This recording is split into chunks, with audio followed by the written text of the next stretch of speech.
এই দেখো আজকে দেখাবো টমেটোর চাটনি বলো বা আচার বলো, যেটাই বলো, একটু চটপটা করে দেখাচ্ছি এইভাবে। তার জন্য এই দেখো কড়াই বসিয়ে দিয়েছি, কড়াইয়ে একটু সাদা তেল দিয়ে দিলাম।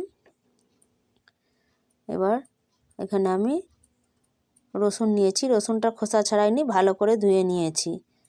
10-12টা মতো রসুন নিয়েছি। রসুনটা একটু ভেজে নিচ্ছি। রসুনটা একটু ভাজা হয়ে গেলে এখানে আমি দিয়ে দেব সাদা তিল। সাদা তিলটা দেওয়ার পর এটা আমি নাড়াচাড়া করে নেব। সাদা তিলটা একটু যাই বাদামি হয়ে গেছে।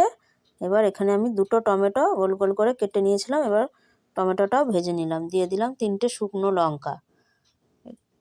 এবার এগুলো ভালো করে একটু ভেজে নেব, যতক্ষণ টমেটোর গায়ে একটু আঁচ না লেগে যাচ্ছে এটা নাড়তে থাকবো। এই দেখো খুব সুন্দর করে ভাজা হয়ে গেছে। এখন আমি গ্যাসটা বন্ধ করে এটা আমি ঠান্ডা হওয়ার জন্য রেখে দেব। এই দেখো এটা ঠান্ডা হয়ে গেছে। এই দেখো ঠান্ডা হয়ে গেছে। এবার এটা আমি মিক্সিতে পেস্ট করে নেব, মিক্সির জারে এটা ঢেলে নেব। তোমরা এইভাবে করে একবার বানিয়ে দেখতে পারো। এই দেখো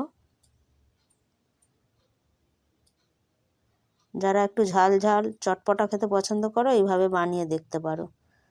এবার এতে আমি দিয়ে দেবো একটু স্বাদ অনুযায়ী নুন। নুনটা দেওয়ার পর এটা আমি পেস্ট করে আনবো।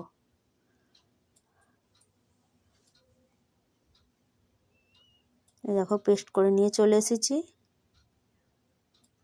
এবার এটা আমি ঢেলে নিচ্ছি। তোমরা যদি একটু টক টক খেতে পছন্দ করো এতে একটু লেবুর রসও দিয়ে দিতে পারো। আমি কিছুই দিইনি, এইভাবে করেই বানিয়ে নিয়েছি। এই দেখো চাটনিটা একদম রেডি হয়ে গেছে। এটা আমরা খাবো এই যে মুসুর ডাল দিয়ে একটু ধোসা করেছিলাম, এই দেখো